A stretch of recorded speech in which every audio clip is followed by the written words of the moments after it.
And that's the other thing too, is if you're biracial or multiracial, again, you have the opportunity to select several here, as well as there's also other. And then it says select the option that applies to the majority or 51% or more ownership, meaning your citizenship. And for example, where it says, do you have your birth certificate? I know if you're like me, you're not running around carrying your birth certificate. So if you have it, fine. If you don't, either way, answer the question to the best of your ability. And it may come back later where you have to use some time to get an actual copy of the birth certificate through the Social Security Administration.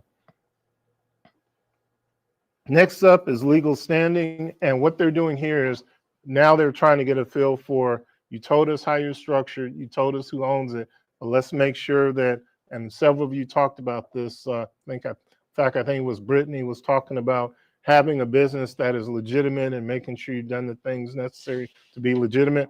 That's what we're getting into here in this section is, do you have a business that is in good legal standing, i.e. it's legitimate?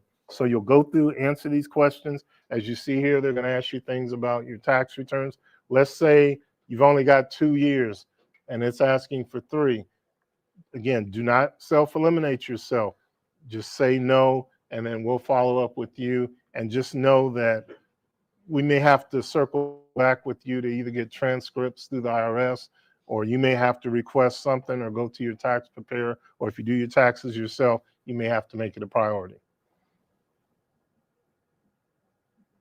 And then it also asks you, do you have any loans, or have you filed for bankruptcy within the past 7 years? Because these are federal dollars, sometimes that's a consideration, but I don't want anybody to self-eliminate. What I prefer is fill it out to the best of your ability. If there's something you're concerned about or it's questionable, allow us to follow up with you on that, because you may still be eligible for this program.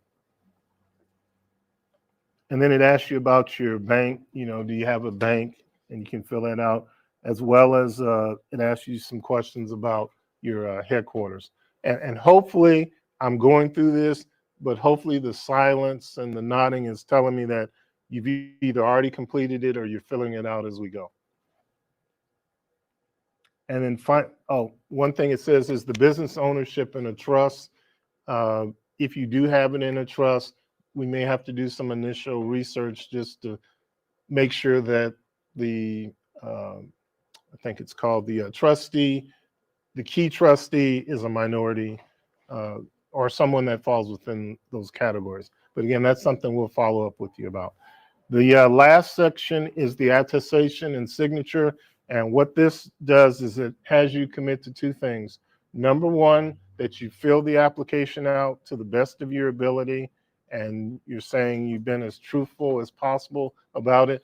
And what I point out here is I'm not asking you to be perfect. We're not asking you to be perfect. We're asking you to answer to the best of your ability and as truthfully as possible, with the understanding we'll follow up if there's some questions, comments, or concerns.